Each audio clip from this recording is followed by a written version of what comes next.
Hey, what's up? Andrew Kramer here for VideoCopilot.net, and welcome to another very exciting, flawless tutorial. Well, probably not either of those two things, but we should have a lot of fun, and man, I love that song. Anyway, today we're going to be creating a cool energy, soul-sucking effect, so let's take a quick look. It can be a few different things. It can be a soul-sucking experience. You can also use it as sort of a Harry Potter effect where the Decepticons, they sort of suck the souls out of people.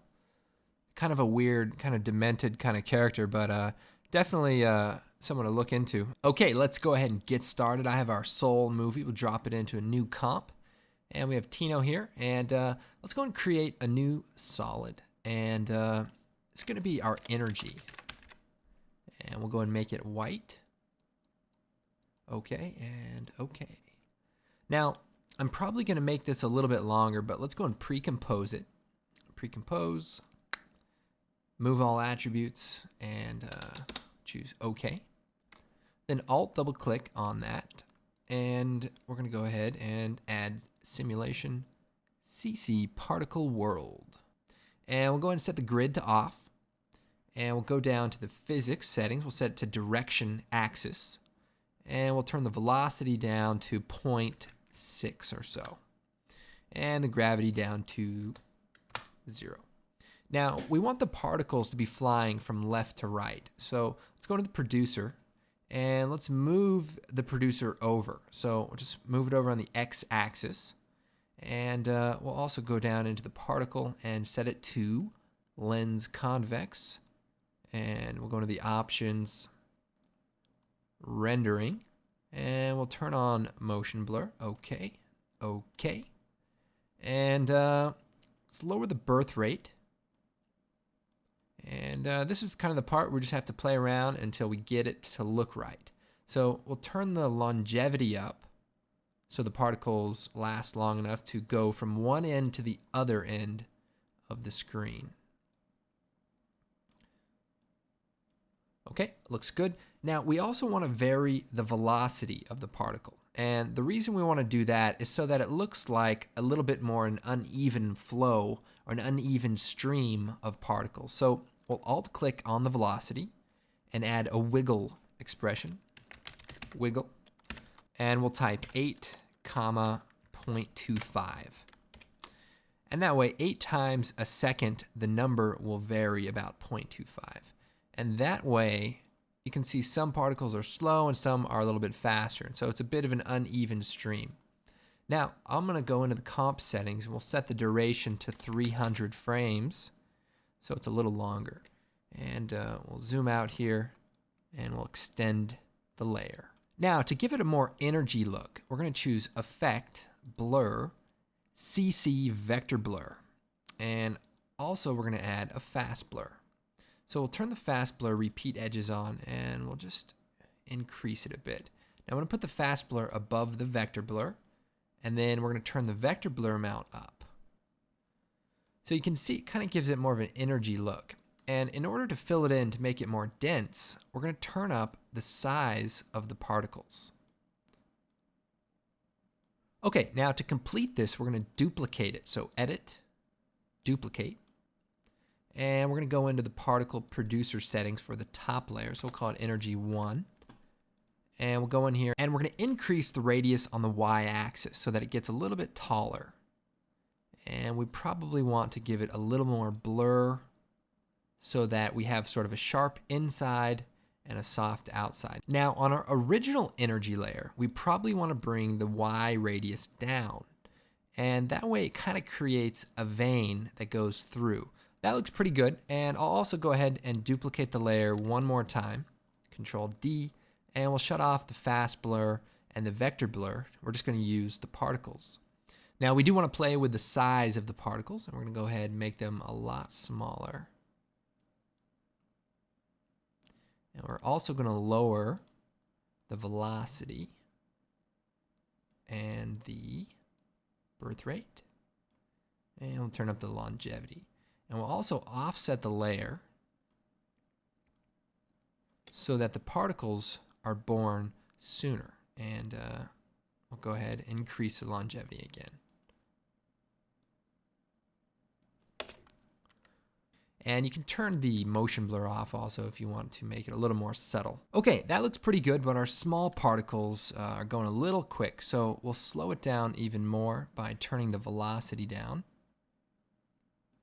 And we'll increase the longevity again so that they fill the screen across. Okay, now that we have the energy stream done, we're going to go ahead and add a black solid to the background. And we also want to add a little bit of distortion. And the way we're going to do that is add a new adjustment layer. And we're going to choose Effect, Distort, Mesh Warp. Now, this is a very cool plugin. We're going to go ahead and set the rows to 4x4. So what we're going to do is go ahead and distort this image by moving these points around. So we click here in the middle and we can, just start distorting our particle system. And, we can adjust the handles and all that good stuff. We'll go ahead and just shut a few of those off so we can work a little bit quicker. And half res for now. And the idea is just to kind of get like a wavy stream. And we can straighten this out as well as this point. And so now the particles kind of flow like in a river. And it's going to be kind of helpful for giving it a more organic, natural look. And so if we go to the beginning here, we can fade in our small particles and just do a quick keyframe where they fade up. And looks good. So now we'll go back into our raw footage. And now we have our particle stream on top. We'll set the transfer mode to screen. And we'll choose Effect, Color Correction, Curves, and make some space here, and we'll go ahead and colorize it. So with the red channel, we'll go ahead and lower it, and we'll go to the blue channel, and we'll bring this up. That looks pretty good. Let's go ahead and motion track our footage. So we'll create a new null object, and we'll go ahead and double click on the footage and choose Tracker Controls, and we'll track motion. We'll zoom in here. We'll take the track point and we'll put it on his nose. So maybe right about there. And then we'll track forward.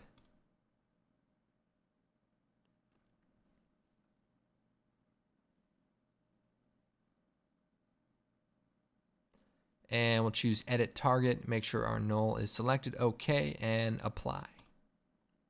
OK. Now, the simple solution to tracking this on here is just to line it up so we can rotate it and line it up and then parent it to the null. And that way it'll look like it's sort of coming out of his mouth there. Now, if you're offended by souls being sucked, no worries. Just rotate the layer and play it backwards, and basically somebody is giving him his soul back. So you can play it both ways, depending on how you feel about this subject. What we're gonna do, we'll go ahead and just do the soul sucking. Okay, so it looks like his soul is being sucked out, and that's good. And we can zoom in here, take the pen tool, select the energy comp, and just draw a mask around the outside of his mouth so that it looks like, and so it looks like it's coming out of his mouth only. And we can feather it, and we can also keyframe the mask path. So if you bring that down, we can kind of scrub through and just make a couple of keyframes. Through the clip. So that's sort of the simple solution. And then we can duplicate the energy, and maybe we'll squeeze it down and we'll rotate it and make it look like it's coming out of one of his eyes, and then duplicate it again, Control D by the way, and make it look like it's coming out of his other eye. Also, if we offset the time, it'll look like there is more of a random point in time that the energy is coming out, so that it doesn't look like the same clip. it's kind of like when you wear the same clothes in a single week. You don't want to wear the exact same thing back to back, but switch it up, like change the shirt and use different jeans, and that way you can have 2 outfits last you a whole week. Trust me, I've done it. Actually, I'm going on 3 weeks right now, and nobody seems to notice, or at least nobody's said anything.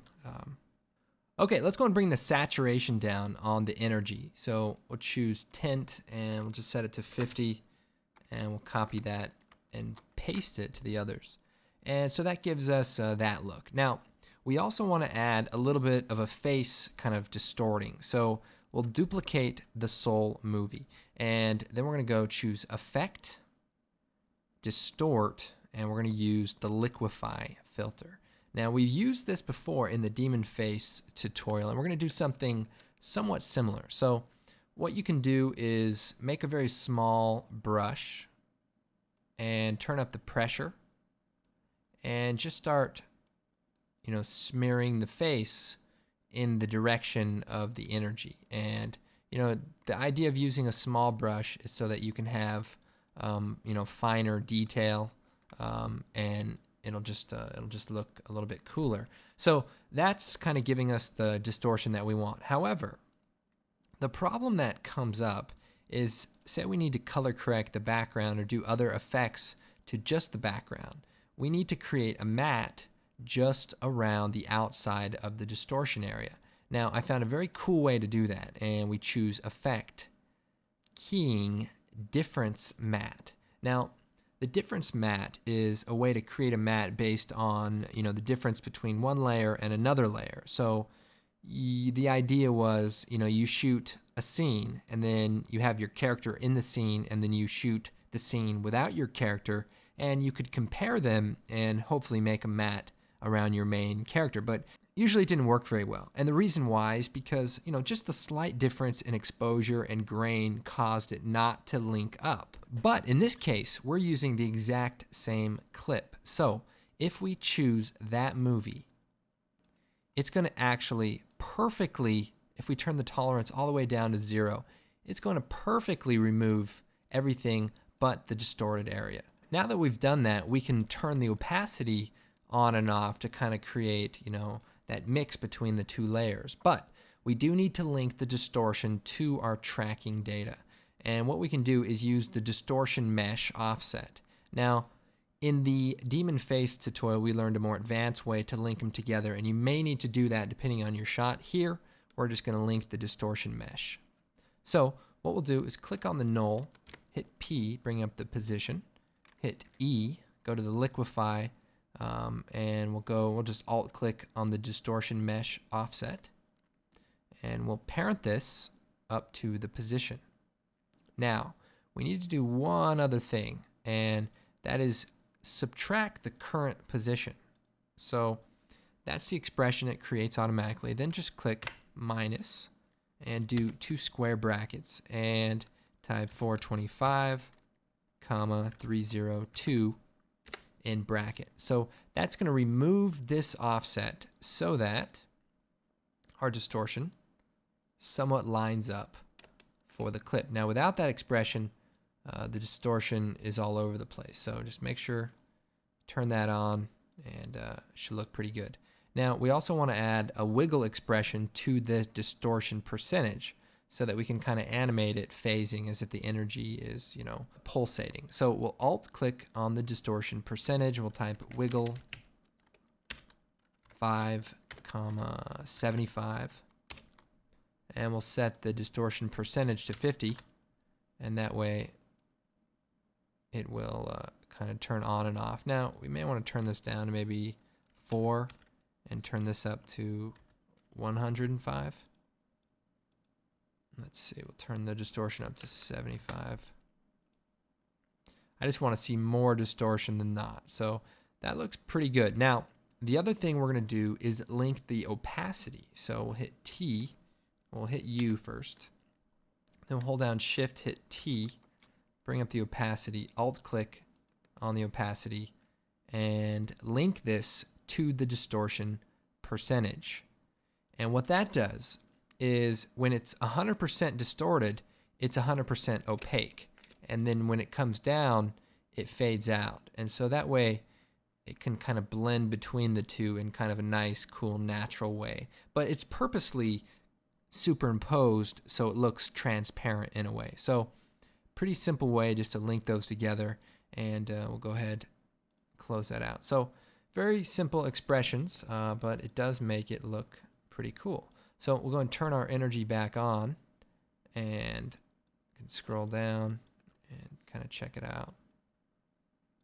Okay, and finally we can add a little bit of, light effects. So let's just add an adjustment layer, and we'll choose Effect, Color Correction, Curves, and turn that up a bit. Maybe give it some color and a slight glow even. Turn the intensity down a bit. And then we'll hit T and we'll keyframe the opacity. So we'll set the opacity to 0 and then Alt click on the stopwatch. We'll type wiggle, 8, 100. And we can take a look at that. So it's kind of switch on and off. We can probably make that 10. And that way it kind of flickers on and off. You can also probably add some camera shake, like in the energy tutorial, to give it a more powerful feeling, some sound effects.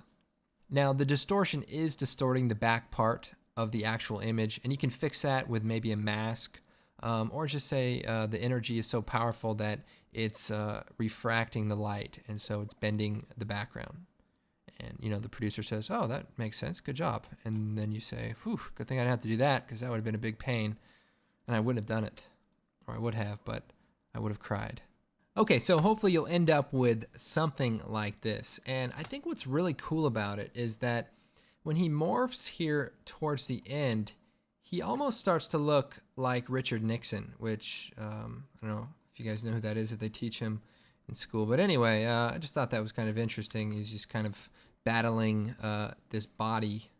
Okay, well, I hope you guys enjoyed this tutorial. My name is Andrew Kramer, and of course, be sure to check out the site. We've got some great products. Riot Gear might have some great elements to add to the organic look of this energy. And if you're new to After Effects, be sure to check out the After Effects basic training, and you might find it useful to start down here at the bottom of the tutorials and work your way up, since a lot of the techniques and expressions are introduced along the way. Anyway, hope you guys enjoyed it, and I will see you next time, assuming I don't run into Sub-Zero and some of his friends and then have to battle them out.